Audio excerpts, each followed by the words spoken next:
Pamela was doing her assignments in her room when she heard a loud scream. It came from the direction of her stepfather's room.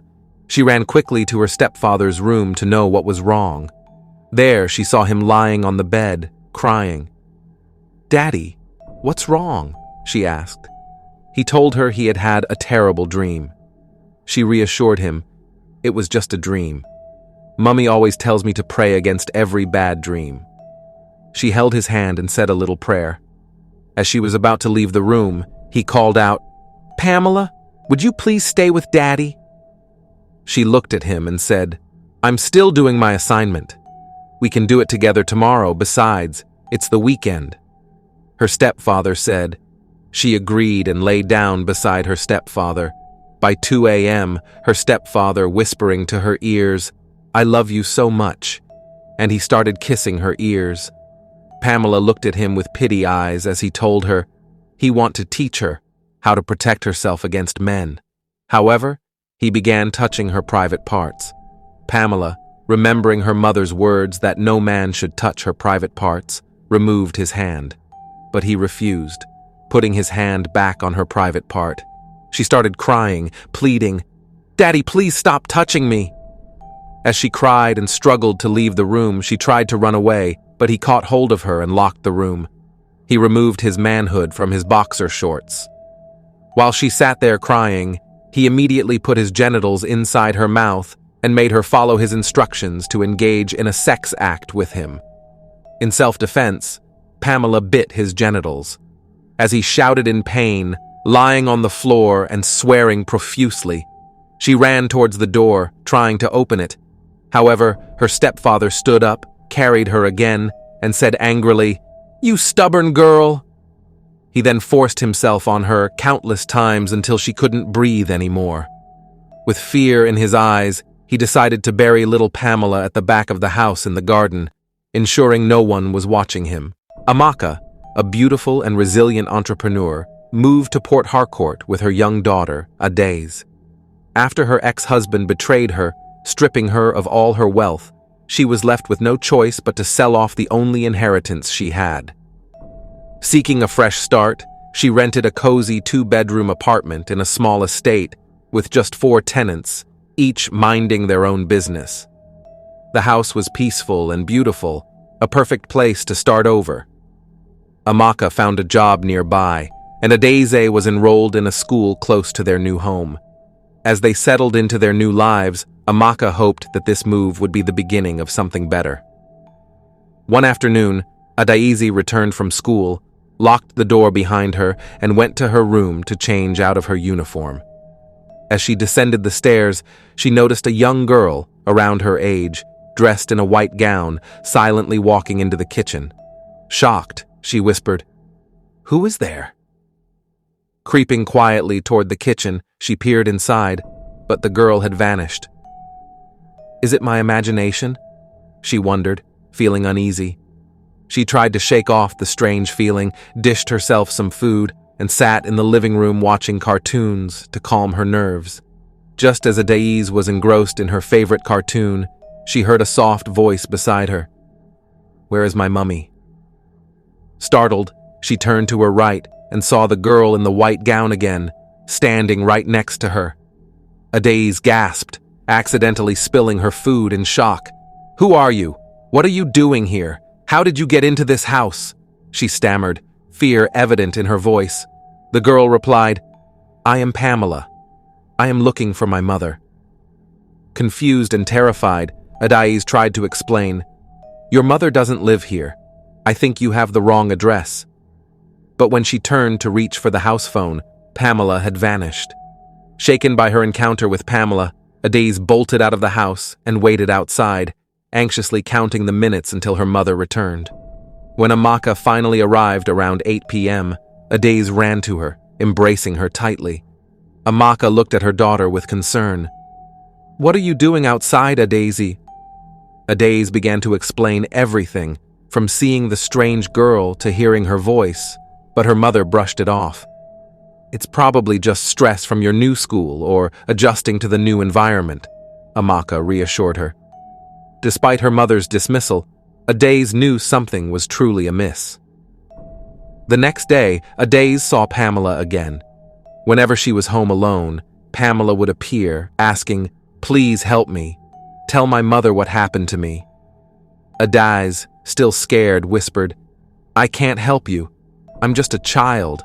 No one will believe me." Pamela's voice quivered. "They will if you do as I say."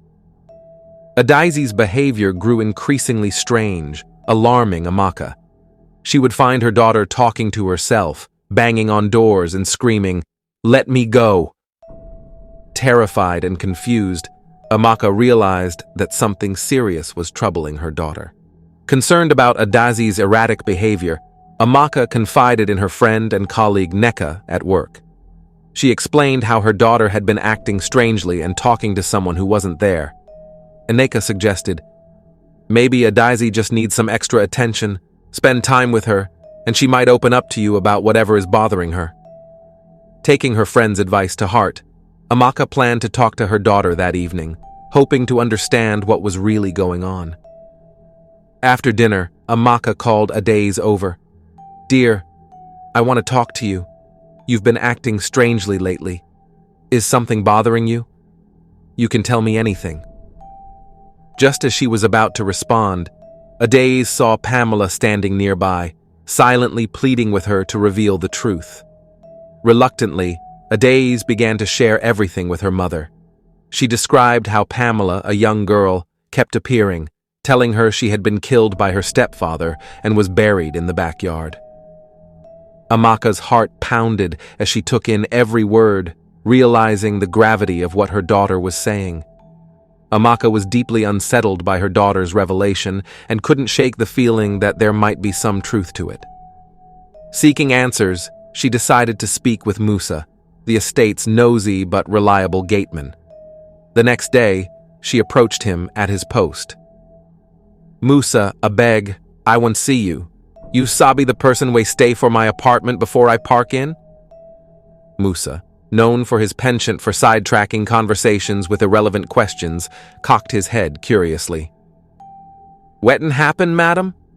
he asked, his eyes bright with interest. Amaka knew that to get anything from Musa, she would need to grease his palms.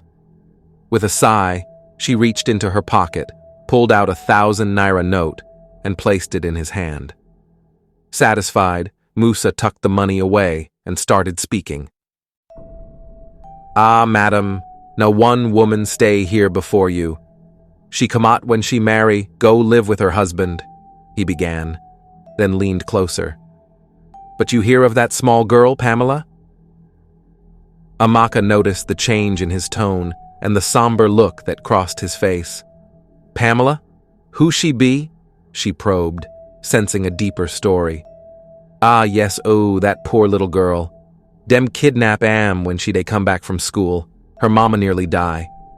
Heartbreak no be small," Musa said, shaking his head mournfully. Amaka's heartbeat quickened. "Who tell you all dis?" she asked, trying to keep her voice steady. "No wetin we hear, madam," Musa replied, shrugging. "Everybody for the compound sabi the story." Amaka felt a growing sense of dread. "Musa, you fit tell me where the woman dey now? I need to speak with her. It's important." Musa hesitated, his expression shifting to one of concern. "Madam, I know sabi her exact place, but—" He trailed off, glancing around nervously. "Please, Musa, this is serious. She might be in danger," Amaka urged, her face pleading. Seeing the determination in her eyes, Musa relented. He went to the estate office and pulled out the tenant records, carefully flipping through the pages until he found the previous tenant's details. Scribbling down a name and number, he handed the note to Amaka.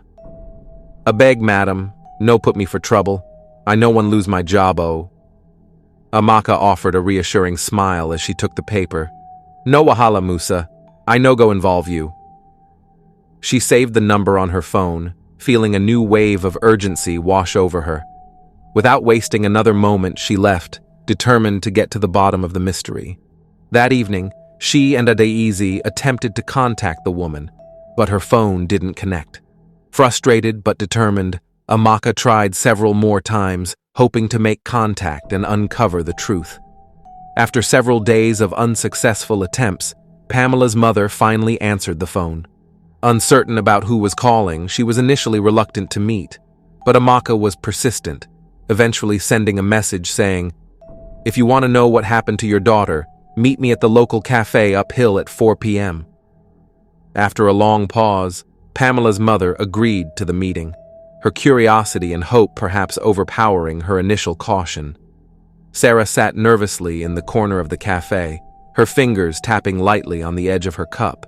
She was waiting for Amaka and Adaze, two of Pamela's closest friends who had insisted on meeting her.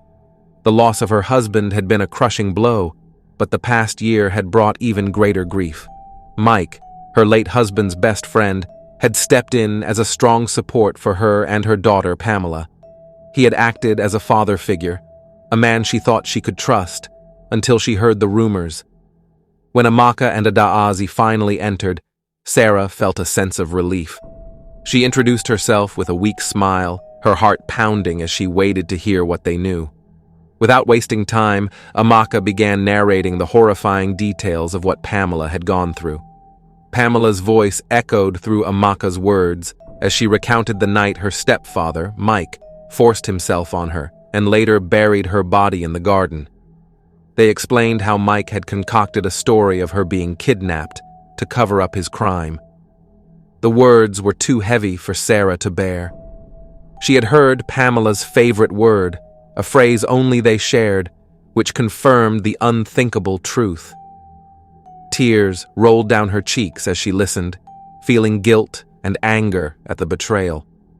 Her world shattered with each word, and the weight of Mike's deception became more than she could bear. As Sarah gathered herself, she felt a surge of strength. She knew she needed to confront Mike and find justice for her daughter. That night, as they huddled together, Sarah, Amaka, and Adaze devised a plan to gather evidence against Mike. They agreed to confront him, but only when the police could be present. Sarah knew this would be dangerous, but she could no longer turn a blind eye. She remembered the suspicious behavior Mike had displayed in recent months, his late-night outings, his obsessive need to go through her belongings, and his unexplained anger. This time, however, she was determined to expose the truth. She knew she had to act fast before he did anything more harmful. Amaka and Adaze reassured her that they would stand by her side, and the three of them swore to bring justice for Pamela. They were all ready to put themselves on the line to reveal Mike's true colors. The next morning, Sarah awoke to the smell of coffee in her bedroom. She was still reeling from the revelations of the night before, but knew she had to keep a calm demeanor. Mike entered the room, his face twisted with anger. "I need you to transfer 3 million naira into my account," he barked. His tone was harsh and demanding, a side of him she had never fully seen before. Sarah's silence infuriated him. "Are you deaf?" "I need that money now," he shouted, his face red with anger. Sarah clenched her fists, her rage simmering beneath the surface.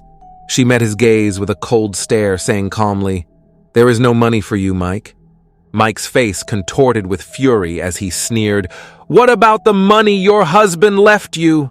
"That stingy fool never appreciated me, and now I deserve what's mine." Sarah felt a wave of disgust wash over her. "You're supposed to earn your own money, Mike. Why should you be entitled to my late husband's legacy?" she challenged. His face twisted further as he spat back, "I helped him build that empire. He left everything to you, which is why I had to get rid of him."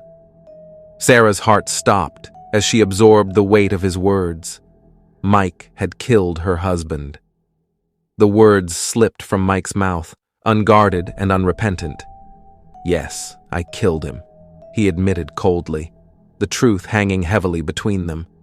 Sarah's face was frozen in shock. "I did it so I could control you and take what's rightfully mine. All of it.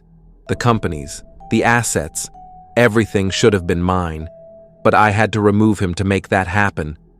Sarah's hands shook as she struggled to process his confession. Her mind raced, overwhelmed by the revelation that the man she had trusted was a murderer, the man who took her husband's life in cold blood to gain power and wealth. "And Pamela?" Sarah's voice cracked as she asked the question she dreaded. Mike sneered, a heartless smile forming on his lips.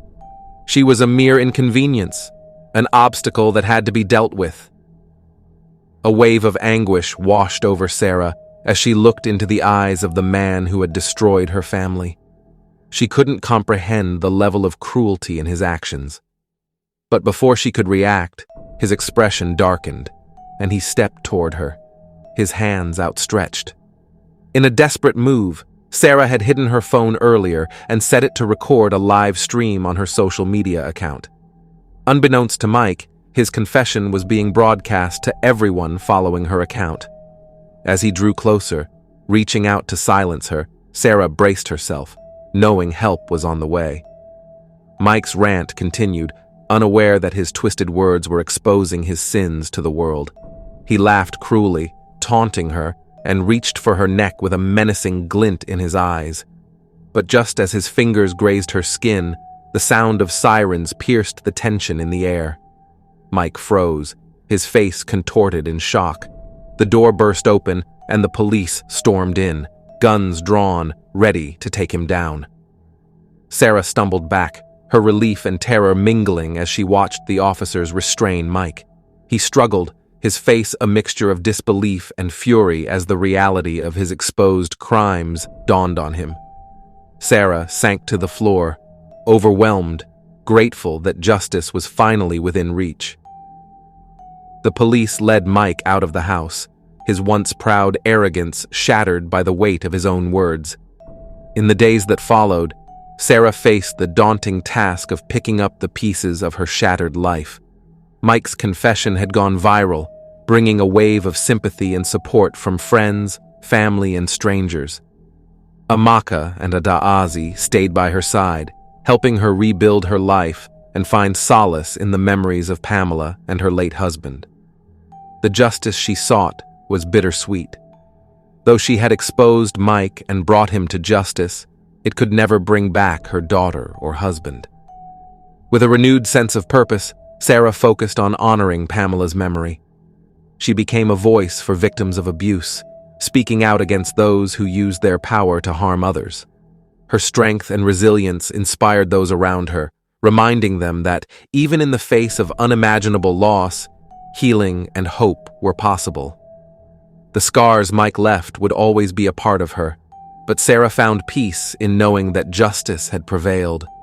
The pain remained, but she knew Pamela's spirit would live on, guiding her forward as she rebuilt her life from the ashes.